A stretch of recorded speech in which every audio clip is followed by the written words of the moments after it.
తమ సంఘం అధ్యక్షురాలు వెంకట దుర్గావతి సూచనల మేరకు ప్రాణాంతక వ్యాధిగ్రస్తులకు నిత్యావసర సరుకులు ప్రతి నెల అందిస్తున్నట్లు కోరమండల్ మహిళా సంక్షేమ సంఘం కార్యదర్శి మల్లీశ్వరి పేర్కొన్నారు. రమణీయపేటలో అడబాల ట్రస్ట్ కార్యాలయంలో కోరమండల్ మహిళా సంక్షేమ సంఘం ఆధ్వర్యంలో ప్రాణాంతక వ్యాధిగ్రస్తులకు నిత్యావసర సరుకుల పంపిణీ జరిగింది. ఈ సందర్భంగా సంఘ కార్యదర్శి మల్లీశ్వరి మాట్లాడుతూ తమ సంఘ అధ్యక్షురాలు వెంకట దుర్గావతి సూచనల మేరకు ప్రాణాంతక వ్యాధిగ్రస్తులకు నిత్యావసర సరుకులు ప్రతి నెల అందజేస్తున్నామని అన్నారు. ఆర్ట్ ఆఫ్ లివింగ్ ప్రతినిధి జి కృష్ణమోహన్ మాట్లాడుతూ ఒకరికి సేవ చేయడంలో లేదా సహకరించడంలో ఉన్న సంతృప్తి అనలేనిదన్నారు. పౌరులకు సేవ చేయడానికి భగవంతుడు మానవ జన్మను ప్రసాదించాడనే భావనను గుర్తించి ప్రతి ఒక్కరూ సేవలో తరించాలని అన్నారు. ప్రతి నెల ప్రాణాంతక వ్యాధిగ్రస్తులకు నిత్యావసర సరుకులు సమకూరుస్తున్న కోరమండల్ మహిళా సంక్షేమ సంఘ సభ్యులు అభినందనీయులని కృష్ణమోహన్ తెలిపారు.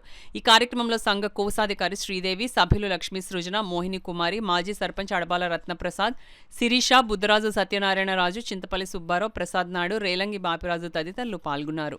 మేడం దుర్గా మేడం సలహా మేరకు గత 5 సంవత్సరాల నుంచి దీర్ఘకాలిక వ్యాధి బాధపడుతున్న వాళ్ళకి నిత్యావసర సరుకులు ఇవ్వడం జరుగుతుంది. అలానే ఈసారి మా క్లబ్ మెంబర్స్ అందరి సపోర్టుతో కొన్ని శారీస్ కూడా ఈరోజు ఇవ్వడం జరిగింది.